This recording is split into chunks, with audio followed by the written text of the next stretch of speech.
ನಮಸ್ಕಾರ ಸ್ನೇಹಿತರೆ, ರೈತನ ಮಗ ಯೂಟ್ಯೂಬ್ ಚಾನಲ್ಗೆ ಸ್ವಾಗತ. ಕಾರ್ಯಕ್ರಮದಲ್ಲಿ ಆ, ಹಾಗಲಕಾಯಿ ಬೆಳೆಗಾರರು ನಮ್ಮ ಜೊತೆಗಿದ್ದಾರೆ. ಸರ್, ನಮಗೆ ಕಾರ್ಯಕ್ರಮಕ್ಕೆ ಸ್ವಾಗತ. ನಮಸ್ಕಾರ ಸರ್. ಸರ್, ನಿಮ್ಮ ಹೆಸರು ಮತ್ತೆ ನಿಮ್ಮೂರು? ಸರ್, ನನ್ನ ಹೆಸರು ರವಿಕಿರಣ್ ಅಂತೇಳಿ. ನಮ್ಮ ಪ್ರಾಪರ್ ಬಂದು ಕೊಪ್ಪಳ. ಸೊ ಇದು ನಾವು ಈಗ ಲ್ಯಾಂಡ್ ಇರೋದು ಬಂದು ಇದು ಬಾನಾಪುರದಲ್ಲಿ. ಪ್ರೆಸೆಂಟ್ ಇದು ಮಾಡಿರೋದು ಬಾನಾಪುರದಲ್ಲಿ. ಟೋಟಲ್ ಆಗಿ ಎಷ್ಟು ಎಕರೆ ಹಾಗಲಕಾಯಿ ಬೆಳೆ ಹಾಕಿದ್ದೀರಾ? ಸರ್, ಇದು ಟೋಟಲ್ 1 ಎಕರೆ ಇದೆ. ಇದು 1 ಎಕರೆಯಲ್ಲಿ ನಾವು ಮಾಡಿದ್ದೀವಿ. ಟೋಟಲ್ ಆಗಿ ಇವಾಗ 1 ಎಕರೆಗೆ ಎಷ್ಟು ಬೀಜ ಹೋದ್ರು? ಇದು ಬಂದು ಪ್ಯಾಕೆಟ್ ಲೆಕ್ಕ ತೊಗೊಂಬಂದಿದ್ವಿ. 12 ಪ್ಯಾಕೆಟ್ ಟೋಟಲ್ ಇಲ್ಲಿ ಬೀಜ ಹಾಕಿರೋದು ನಾವು. 12 ಪ್ಯಾಕೆಟ್ ಹಾಕಿದ್ದೀವಿ ನರ್ಸರಿಗೆ. ಅಂದ್ರೆ ಡೈರೆಕ್ಟ್ ನಾವು ಬೀಜ ಏನು ಹಾಕಿಲ್ಲ, ನರ್ಸರಿ ಕೊಟ್ಟು ನರ್ಸರಿಯಿಂದ ಹಗಿ ಮಾಡಿಸಿ ಹಗಿ ತೊಗೊಂಬಂದು ಹಚ್ಚಿವ್ರಿ. ಬಣ್ಣ ಸೂಕ್ತ ಅಂತ ನಿಮ್ಮ ಪ್ರಕಾರ? ಇದರಲ್ಲಿ ಕೆಂಪು ಮಣ್ಣು ಒಳ್ಳೇದು. ಕೆಲವು ಜನ ಕಪ್ಪು ಮಣ್ಣಲ್ಲಿ ಎರಿ ಭೂಮಿಯಲ್ಲಿ ಬೆಳಿತಾರೆ. ಕೆಂಪು ಮಣ್ಣು ಒಳ್ಳೇದು ಅಂತ ನನ್ನ ಅಭಿಪ್ರಾಯ. ಅಂದ್ರೆ ನೀವು ಇದಕ್ಕೆ ಇದೇ ಮೊದಲ ಸರಿನಾ ಅಥವಾ ಇದಕ್ಕೆ ಮೊದಲು ಮಾಡಿದ್ರೆ? ಇಲ್ಲ, ಇದು ಫಸ್ಟ್ ಟೈಮ್ ಆಗಲು ಮಾಡ್ತಿರೋದು ನಾವು. ಹಾಗಲಕಾಯಿ ನೀವು ಅಲ್ಲೇ ಒಂದ್ಸರಿ ಕಟಾವ್ ಮಾಡಿದ್ದೀರಾ? ಇದು ಆಲ್ರೆಡಿ ಇವಾಗ ಫಸ್ಟ್ ಕಟಿಂಗ್ ಮುಗಿದಿದ್ದು. ಇದು ಇವಾಗ ಏನ್ ನೋಡ್ತಿರೋದು ಇದೆಲ್ಲ ಈಗ ಇನ್ನೊಂದ್ ಸರ್ತಿ ಕಟ್ ಮಾಡ್ಬೇಕು. ಮೋಸ್ಟ್ಲಿ ಇನ್ನೊಂದು 3-4 ದಿನದಲ್ಲಿ ಇದೆಲ್ಲ ನಾವು ಕಟ್ ಮಾಡ್ತೀವಿ. ಆಲ್ಮೋಸ್ಟ್ ಮೊದಲಿಗೆ ಎಷ್ಟು ಕ್ವಿಂಟಲ್ ಆಗಿತ್ತು ಟೋಟಲ್ ಆಗಿ? ಮೊದ್ಲೇ ಇದು ಬಂದು ನಮ್ಗೆ ಒಂದು 1.5 2 ಕ್ವಿಂಟಲ್ ಬಂತು ಸ್ಟಾರ್ಟಿಂಗ್ ಅಲ್ಲಿ. ಅಂದ್ರೆ ನಮ್ದು ಸ್ವಲ್ಪ ಈ ಬಲಿ ಹಾಕೋದೆಲ್ಲ ಇದಾಗ ಲೇಟ್ ಆಗೋದ್ರಿಂದ ನಾವು ಸ್ವಲ್ಪ ಕಟ್ಟೋದು ಲೇಟ್ ಆಯ್ತು ನಮ್ದು ಆಗ್ಲ. ಹಿಂಗಾಗಿ ನಮ್ಗೆ ಸ್ಟಾರ್ಟಿಂಗ್ ಅಲ್ಲಿ ಒಂದು 1.5 2 ಕ್ವಿಂಟಲ್ ಬಂತು. ಟೋಟಲ್ ಆಗಿ ಇವಾಗ ನೀವು ಹಾಗಲಕಾಯಿ ಬೆಳೆ ಹಾಕ್ತಾರ ಒಂದರಿಗೆ ಹೊಸಬರಿಗೆ, ಅಂದ್ರೆ ಈ ಟೋಟಲ್ ಆಗಿ ಖರ್ಚು ಎಷ್ಟು ಬರ್ತದೆ ಇದು ಫಸ್ಟಿಗೆ? ಸರ್, ಇದು 1 ಎಕರೆಗೆ ಬಂದು ನಮ್ಮ ಲೆಕ್ಕದ ಪ್ರಕಾರ ಒಂದು ಮಿನಿಮಮ್ ಒಂದು 45-50 ಸಾವಿರ ಅಂತ ಬರುತ್ತೆ. ಈ ಡ್ರಿಪ್ ಅದೆಲ್ಲ ಸರಿ. ಕೆಲವು ಜನ ಮಲ್ಚಿಂಗ್ ಕೂಡ ಮಾಡ್ತಾರ. ನಾನು ಇದಕ್ಕೆ ಮಲ್ಚಿಂಗು ಮಾಡಿಲ್ಲ, ಪ್ಲಸ್ ಬೆಡ್ ಕೂಡ ಮಾಡಿಲ್ಲ. ನಾನು ಹಂಗೆ ಫ್ಲಾಟ್ ನೆಲದಲ್ಲಿ ಹಾಕಿದ್ದೀನಿ ಇದನ್ನ. ನೀವು ನೋಡ್ತಿರ್ಬೋದು, ಇಲ್ಲಿ ಎಲ್ಲಿ ನಾನು ಬೆಡ್ ಗಿಡ್ ಏನು ಮಾಡಿಸಿಲ್ಲ ಇದಕ್ಕೆ. ಡೈರೆಕ್ಟ್ ಫ್ಲಾಟ್ ನೆಲದಲ್ಲಿ ಹಗಿ ತೊಗೊಂಬಂದು ಡ್ರಿಪ್ನ ಇದು ಹಚ್ಚಿರೋದು ಇದು. ಕೆಲವು ಜನ ಬೆಡ್ ಹಾಕ್ತಾರೆ, ಬೆಡ್ ಮಾಡಿ ಮಲ್ಚಿಂಗ್ ಮಾಡಿ ಅದಾಗ್ತಾರೆ. ಅದಾದ್ರೆ ಸ್ವಲ್ಪ ಇನ್ನೂ ಸ್ವಲ್ಪ ಖರ್ಚು ಬರುತ್ತೆ ಜಾಸ್ತಿ, ಯಾಕಂದ್ರೆ ಮಲ್ಚಿಂಗ್ ರೇಟ್ ಜಾಸ್ತಿ ಕಾಸ್ಟ್ಲಿ ಆಗುತ್ತಲ್ಲ. ಸೊ ಅದಕ್ಕೆ ಖರ್ಚು ಬರುತ್ತೆ. ಸರ್, ಇದು ಮಾರುಕಟ್ಟೆ ಬೆಲೆ ಯಾಕೆ ಸಿಗುತ್ತೆ ನಿಮಗೆ? ಸರ್, ಇದು ಎವರೇಜು ಯಾವಾಗ್ಲೂ 20, 25, 30 ಅಂತೂ ಎವರೇಜ್ ಇದ್ದೇ ಇರುತ್ತೆ. ಕೆಲವು ಟೈಮು 50, 60ವರೆಗೂ ಹೋಗುತ್ತೆ ಇದು ರೇಟ್. ಸರ್, ಇದು ಯಾವ ತಳಿ ಬೀಜ ನೀವು ಆಯ್ಕೆ ಮಾಡ್ತೀರಿ? ಸರ್, ಇದು VNR ಅಂತಂದೇಳಿ, VNR ಕಂಪ್ನಿ ಬೀಜ ಇದು. ಆ ತಳಿದು ಈ ಸರ್ತಿ ಹಾಕಿದ್ವಿ ನಾವು. ನೋಡೋಣ, ಅದು ಇದು ಏನಾದ್ರು ಒಳ್ಳೆ ರೀತಿ ಇಳುವರಿ ಬಂತು, ಒಳ್ಳೆ ಇದು ಬಂತು ಅಂದ್ರೆ ಮುಂದಿನ ಸರ್ತಿನ ಅದನ್ನೇ ಹಾಕೋಣ ಅಂತ ಅನ್ಕೊಂಡಿದ್ವಿ. ಅಂದ್ರೆ ಇದು ಹಾಗಲಕಾಯಿ ಬೆಳೆನ ಹಾಕ್ಬೇಕಂತ ನಿಮಗೆ ಯಾವ್ದು ಕಾರಣ ಏನು? ಕಾರಣ ಎಂತೆಲ್ಲ, ಇದು ಯಾಕಂದ್ರೆ ಇದು ಯಾವಾಗ್ಲೂ ವರ್ಷ ಪೂರ್ತಿ ರೇಟ್ ಇರೋ ಅಂಥದ್ದು ಒಂದು ತರಕಾರಿ ಅಂತ ಹೇಳ್ಬೋದು. ಬೇರೆ ಕೆಲವೊಂದೆಲ್ಲ ಸೀಸನ್ ವೈಸ್ ಇರ್ತಾವಲ್ಲ, ಅದೇ ತರ ಹಾಗಲಕಾಯಿ ಬಂದು ಆಲ್ಮೋಸ್ಟ್ ವರ್ಷ ಪೂರ್ತಿ ನಿಮ್ಗೆ ಒಂದು ಎವರೇಜ್ ರೇಟ್ ಅಂತೂ ಸಿಕ್ಕೇ ಸಿಗುತ್ತೆ ಇದು. ಆ ತರ ಒಮ್ಮಗ್ಲೆ ಬೀಳೋದು 4 ರೂಪಾಯಿ 5 ರೂಪಾಯಿ ಕೆಜಿ ಆಗೋದು, ಮತ್ತೆ ಒಮ್ಮಗ್ಲೆ 100 ರೂಪಾಯಿ ಮುಟ್ಟೋದು, ಆ ರೀತಿ ಏನಾಗಲ್ಲ. ಒಂದು ಎವರೇಜ್ ಹಂತದಲ್ಲಿ ಸಿಕ್ಕೇ ಸಿಗುತ್ತೆ. ಸರ್, ಇದು ಗೊಬ್ಬರದ ಯಾವ ತರ ನೀವು ತಯಾರು ಮಾಡ್ಕೊಂತೀರಿ? ಗೊಬ್ಬರ ಹಾಕೋದಾ? ಸಾವಯವ ಹಾಕ್ತಾರಾ? ಇಲ್ಲ, ಮಾಮೂಲಿ ನಾವು ರಾಸಾಯನಿಕ ಗೊಬ್ಬರನ ಯೂಸ್ ಮಾಡೋದು. ಇದರಲ್ಲಿ ಬೇಸಲ್ ಡೋಸ್ ಅಂತ ಏನು ಕೊಟ್ಟಿರಲ್ಲ ನಾವು. ಇದಕ್ಕೇನು ಬೇಸಲ್ ಡೋಸ್ ಅಂತ ಏನು ಕೊಟ್ಟಿಲ್ಲ. ಬಟ್ ಹಚ್ಚಿದ ಮೇಲೆ ಆಮೇಲೆ ನಾವು ನಾರ್ಮಲ್ ಆಗಿ ಡ್ರಿಪ್ ಅಲ್ಲಿ ಕೊಟ್ಟಿದ್ದೀವಿ, ಕೆಲವೊಂದು ಸ್ಪ್ರೇ ಮಾಡಿದೀವಿ. ಆಮೇಲೆ ಸ್ವಲ್ಪ ಗೊಬ್ಬರನ ಬೇರಿಗೆಲ್ಲ ಹಿಂಗ ಸೈಡ್ ಹಾಕೊಂತಾನು ಹೋಗ್ತೀವಿ. ಯಾವ್ದು ಬರುತ್ತಂತ ರೋಗ ಬಂದ್ರೆ ಯಾವ್ದು? ಇದಕ್ಕ ವೈಟ್ ಫ್ಲೈಸ್ ಬರುತ್ತೆ. ಆಮೇಲೆ ಡೌನಿ ಅಂತಂದು ಹೇಳಿ ಒಂದು ಬರುತ್ತೆ. ಅಂದ್ರೆ ಸ್ವಲ್ಪ ಎಲೆ ಹಳದಿ ಆಗಿ ಇದಾಗ್ತದೆ. ಬಟ್ ನಮ್ಮಲ್ಲಿ ಎಲ್ಲಿ ಆ ರೋಗ ಇನ್ನೂರ್ಗು ಇಲ್ಲ. ಸ್ವಲ್ಪ ಅಲ್ಲಲ್ಲಿ ವೈಟ್ ಫ್ಲೈಸ್ ಅಂತ ಇದ್ವು. ಸೊ ಅದಕ್ಕೋಸ್ಕರ ನಾವು ಆಲ್ರೆಡಿ ಸ್ಪ್ರೇ ಮಾಡಿದೀವಿ. ಇವಾಗ ಅಷ್ಟೊಂದು ಏನು ಕಾಣಿಸ್ತಿಲ್ಲ ಇಲ್ಲಿ. ಅಂದ್ರೆ ಅದನ್ನ ಇದು ಪ್ರತಿದಿನ ಅಬ್ಸರ್ವ್ ಮಾಡ್ತಾ ಇರ್ಬೇಕು. ಯಾವ ಗಿಡಕ್ಕ ಇದಿದೆ, ಕೆಲವೊಂದು ವೈರಸ್ ಇದಾವ. ಆ ವೈರಸ್ ಏನಾದ್ರು ಬಂತಂದ್ರೆ ಒಂದ್ ಗಿಡದಿಂದ ಒಂದ್ ಗಿಡಕ್ಕ ಇದಾಗ್ಬಿಡುತ್ತೆ, ಸ್ಪ್ರೆಡ್ ಆಗ್ಬಿಡುತ್ತೆ, ಚಾನ್ಸಸ್ ಇರುತ್ತೆ. ಫಂಗಲ್ ಡಿಸೀಸಸ್ ಏನಾದ್ರು ಬಂತಂದ್ರೆ. ಸೊ ಅದನ್ನ ಮುಂಚೆನೆ ನೋಡ್ಕೊಂಡಿರ್ಬೇಕು.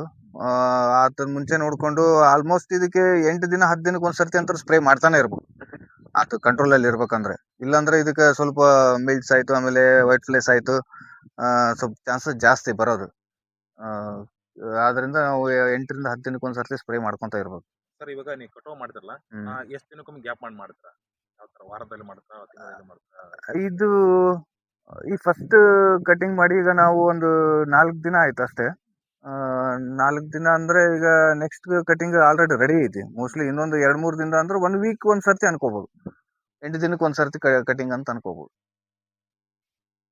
ಸರ್ ನಿಮಗೆ ಮಾರುಕಟ್ಟೆಯಲ್ಲಿ ಒಳ್ಳೆ ಬೆಲೆ ಸಿಗುತ್ತಾ ಇದಕ್ಕೆ ಕೆಲವೊಂದು ಟೈಮ್? ಸಿಗುತ್ತೆ ಸರ್. ಲಾಸ್ಟ್ ಟೈಮ್ ಈಗ ನಮ್ಗೆ ಮೊನ್ನೆ ಫಸ್ಟ್ ಕಟಿಂಗ್ ಕೊಟ್ಟಿರೋದು 20 ಹಿಂಗೆ ಸಿಕ್ಕೈತಿ. ನೆಕ್ಸ್ಟ್ ನೋಡ್ಬೇಕು ಇವಾಗ ಮಾರ್ಕೆಟ್ ರೇಟ್ ಹೆಂಗಿರುತ್ತೆ ಅಂದ್ರೆ ಅದರ್ವೈಸ್ ಅದು ಕೊಪ್ಪಳ ಆಗಿರ್ಬೋದು, ಗದಗ, ಹುಬ್ಳಿ ಯಾವ ಕಡೆ ರೇಟ್ ಚೆನ್ನಾಗಿ ಸಿಗುತ್ತೆ ಅನ್ಸುತ್ತೆ ಆ ಕಡೆ ನಾವು ಕಳಿಸ್ಬಿಡ್ತೀವಿ ಕಟ್ ಮಾಡಿ. ಸರ್ ಹೊಸದಾಗಿ ರೈತರು ಇದನ್ನ ಹಾಗಲಕಾಯಿ ಬೆಳೆ ಹಾಕ್ಬೇಕಂದ್ರೆ ಅವ್ರಿಗೆ ನಿಮ್ಮ ಸಲಹೆ ಏನು? ಮಾಡ್ಬೋದು, ಪ್ರತಿಯೊಬ್ರು ಮಾಡ್ಬೋದು, ಏನ್ ತೊಂದರೆ ಇಲ್ಲ. ಆದ್ರೆ ಸಿಸ್ಟಮೆಟಿಕ್ ಆಗಿ ಮಾಡ್ರಿ. ನಾರ್ಮಲ್ ಆಗಿ ಎಲ್ಲರೂ ಈಗ ಹುರಿ ಕಟ್ಟಿ ಆ ರೀತಿನೂ ಮಾಡ್ತಾರೆ. ನಾವು ಈ ರೀತಿ ನಾವು ಅದು ಬೇಡ ಅಂತೇಳಿ ಈ ತರ ಮೆಸ್ ಹಾಕಿದೀವಿ ಇಲ್ಲಿ. ಈ ಬಲೆ ಹಾಕಿ ಮಾಡಿದೀವಿ. ಅಂದ್ರೆ ಇದ್ರ ಉದ್ದೇಶ ಏನಂದ್ರೆ ಪ್ರತಿಯೊಂದು ಬಳ್ಳಿಗಳಿಗೆ ಏನಿರುತ್ತೆ ಗಾಳಿ ಚೆನ್ನಾಗಿ ಆಡ್ಲಿ ಅಂತ. ಆಮೇಲೆ ಅದಕ್ಕೆ ಸ್ಪೇಸ್ ಸಿಗಲಿ, ಒಂದ್ರಲ್ಲಿ ಒಂದು ಸಿಕ್ಕೊಳ್ಳೋದು ಬೇಡ, ಸ್ಪೇಸ್ ಸಿಗಲಿ ಅಂತ. ಈಗ ಇಲ್ಲೊಂದು ಬಂತು, ಇಲ್ಲೊಂದು ಈ ರೀತಿ ಇದಾವಲ್ಲ ವೈವ್ಸ್ ಏನ್ ಕಾಣ್ತಿದಾವಲ್ಲ ನಿಮ್ಗೆ ವೇನ್ಸ್, ಈ ರೀತಿ ಸಿಗಲಿ ಅನ್ನೋದಕ್ಕೆ ಈ ನೋಡ್ರಿ ಈ ರೀತಿ ಇರೋದ್ರಿಂದ ಈ ರೀತಿ ಮಾಲ್ ಕಾಣಿಸ್ತಿದೆ ನಿಮ್ಗೆ. ಹೌದಾ, ಅದು ಸ್ಪೇಸ್ ಇರುತ್ತೆ ಅದಕ್ಕೆ ಬಳ್ಳಿಗಳಿಗೆ. ಈ ದಾರ ಕಟ್ಟೋದ್ರಿಂದ ಏನಾಗುತ್ತೆ ಅಷ್ಟೊಂದು ಇದು ಸಿಗಲ್ಲ. ಆಮೇಲೆ ನಾವು ಗ್ಯಾಪ್ ನೀವು ಇದು ನೋಡ್ತಿರ್ಬೋದು, ಇಲ್ಲಿ ಒಂದು ಸುಮಾರು ಒಂದು 6-7 ಫೀಟ್ ಹೈಟ್ ಇದನ್ನ ಹಾಕೊಂಡಿದೀವಿ, ಅಂದ್ರೆ ಆ ಹೈಟ್ ವರ್ಗೂ ಹೋಗ್ಲಿ ಅಂತ. ಸರ್ ಇದು ಗಿಡದಿಂದ ಗಿಡಕ್ಕೆ ಎಷ್ಟು ಅಂತರ ಸರ್ ಇದು ಒಂದು ಹಗಿಯಿಂದ ಒಂದು ಹಗಿಗೆ ನಾವು 3 ಫೀಟ್ ಬಿಟ್ಟಿದೀವಿ ನಾರ್ಮಲ್ ಆಗಿ. ಈಗ ಈ ಡ್ರಿಪ್ ಲೈನ್ ಏನ್ ಹಾಕಿರ್ತೀವಲ್ಲ, ಇದು ಆಲ್ಮೋಸ್ಟ್ ಒಂದು ಹೋಲ್ ಬಂದು ಒಂದು ಹೋಲ್ಗೆ 18 ಇಂಚ್ ಇರುತ್ತೆ. ನಾವೇನ್ ಮಾಡ್ತೀವಿ, ಒಂದು ಹೋಲ್ ಸೆಂಟ್ರಲ್ ಇರೋದನ್ನ ಗ್ಯಾಪ್ ಮಾಡ್ತೀವಿ. ಗ್ಯಾಪ್ ಮಾಡಿ ಒಂದು ಹೋಲಿಂದ ಒಂದು ಹೋಲ್ಗೆ 3 ಫೀಟ್ ಬಿಟ್ಟಿದೀವಿ. ಇದಕ್ಕೆ ನೀರಿನ ವ್ಯವಸ್ಥೆ ಮಾಡ್ತಾರೆ ನೀವು? ಸರ್ ಇದಕ್ಕೆ ಡ್ರಿಪ್ ಮಾಡಿದೀವಿ.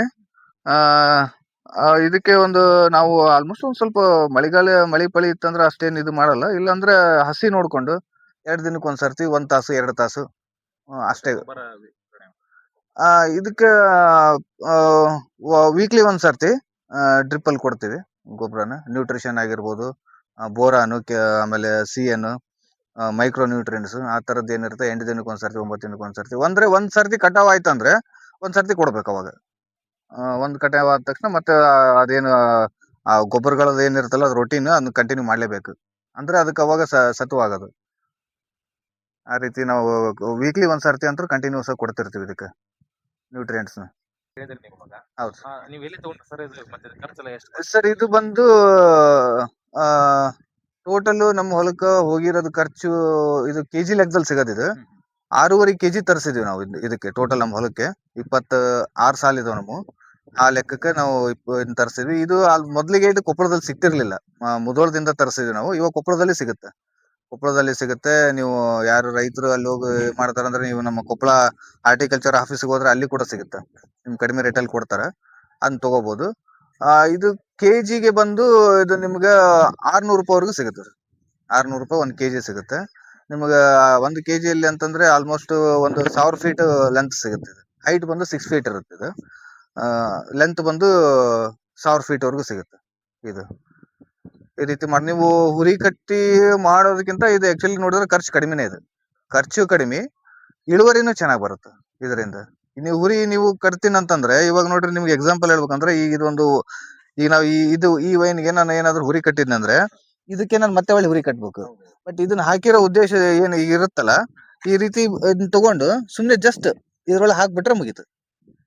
ಇಷ್ಟೇ ಇದು. ತಾನೇ ಹಾಕೊಂಡು ಇದಕ್ಕೆ ಹುರಿ ಕಟ್ಟೋ ಅವಶ್ಯಕತೆ ಇಲ್ಲ. ಪ್ರತಿದಿನ ನೋಡ್ಕೊಂತಿರ್ಬೇಕು, ಹುರಿ ಕಟ್ಕೋಬೇಕು, ಲೇಬರ್ ಕರೆಸ್ಬೇಕು ಅನ್ನೋ ಆ ಖರ್ಚೆ ಇರೋದಿಲ್ಲ ಇದಕ್ಕೆ. ಡೈರೆಕ್ಟ್ ನೀವು ಇದು ತಗೊಳ್ಳೋದು, ಬಳ್ಳಿ ತಗೊಳ್ಳೋದು, ಅದಕ್ಕೆ ಹಾಕಿ ಬಿಟ್ಬಿಡೋದು, ಅದು ತಾನೇ ಬೆಳ್ಕೊಂತ ಹೋಗ್ಬಿಡುತ್ತೆ. ಸೊ ಆ ಒಂದು ಉದ್ದೇಶದಿಂದ ಇದು ಬಹಳ ಉತ್ತಮ. ಹುರಿ ಕಟ್ಟೋದಕ್ಕಿಂತ ಇದಕ್ಕೂ ಬಹಳ ಉತ್ತಮ ಇದು. ಇದನ್ನ ಫಸ್ಟ್ ಸರ ಇದನ್ನ ಓಪನ್ ಮಾಡ್ಬೇಕ್ರಿ. ಓಪನ್ ಆದ ತಕ್ಷಣ ಹಿಂಗ ತೊಡಿಗೆಕ್ಕೋಬೇಕ್ರಿ. ತೊಡಿಗೆಕ್ಕೊಂಡು ಒಬ್ರು ಬಿಡಿಸ್ತಾ ಹೋಗ್ಬೇಕು.